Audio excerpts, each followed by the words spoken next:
তিন নম্বর বার দেশ স্বাধীন করবে, এরা দেশ স্বাধীন করেছে।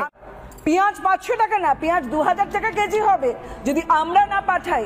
বয়কট ইন্ডিয়ান হসপিটাল করতে পারে না। ভারতীয় আগ্রাসনের দিন শেষ, এটা ছাত্র জনতার স্বাধীন বাংলাদেশ। সাম্প্রতিক সময়ে ছাত্র আন্দোলন এবং শেখ হাসিনার পতনের পর পশ্চিমবাংলার মিডিয়া যেন মানসিক রোগীতে পরিণত হয়েছে। বাংলাদেশকে এতদিন সামরিক হুমকি দেওয়া পশ্চিমবাংলার মিডিয়া এবার বাংলাদেশকে পেঁয়াজ চিনি সহ অন্যান্য সবজি রপ্তানি বন্ধ করে দেওয়ার হুমকি দিচ্ছে। ভারতের গোলামি করা ছাড়া বাংলাদেশের কাছে নাকি আর কোনো অপশন নেই। বাংলাদেশিদের 2000 টাকা কেজি পেঁয়াজ কিনে খাওয়ার অভ্যাস করতে বলছে পশ্চিমবাংলার মিডিয়া। শেখ হাসিনা সরকারের পতনে তারা এতটাই ব্যথিত যে বাংলাদেশের ছাত্র সমাজকে জামাত এবং চীন পাকিস্তানের এজেন্ট বলেও দাবি করছে। ভারতের দাসমুক্ত বাংলাদেশকে শিক্ষা দিতে বাংলাদেশিদের চিকিৎসা ভিসা থেকে শুরু করে পেঁয়াজ রপ্তানি বন্ধ করার হুমকি দিচ্ছে তারা। কি বলছে পশ্চিমবাংলার মিডিয়া, আসুন তা দেখি। ছাত্র সমাজ তারা দেশ করবে, তারা আরেকবার করে তিন নম্বর বার দেশ স্বাধীন করবে, এরা দেশ স্বাধীন করেছে। তা তো নয়, ওরা বয়কট করছে। আপনারা সমস্ত ভাইরাল হয়েছে, সব দোকানে দোকানে তারা যাচ্ছে, তারা বলছে বয়কট ইন্ডিয়া, ইন্ডিয়ান প্রোডাক্টগুলো বয়কট করো। দাদা এক্ষুনি বললেন আমরা $11 বিলিয়ন ওখানে নাকি আমরা মানে আমাদের তরফ থেকে ওদের আয় হয়, ট্রেডিংটা হয়।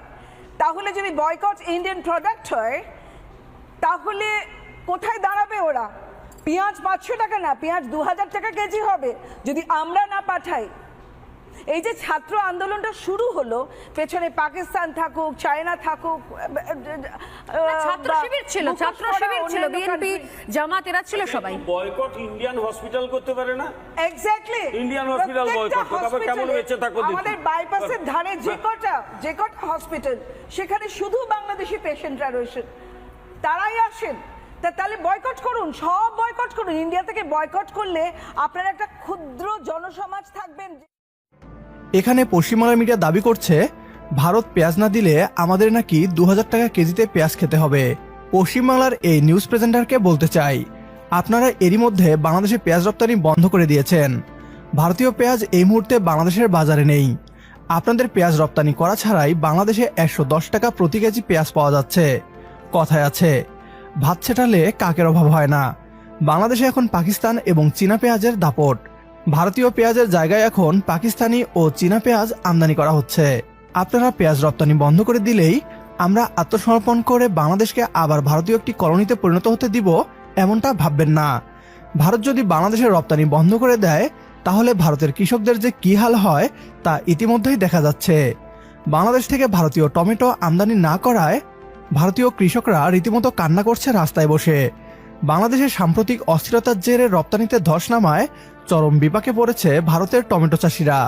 ফসল বিক্রি করে লাভ হওয়া তো দূরের কথা, এখন খরচ উঠানোই কঠিন হয়ে গেছে তাদের জন্য।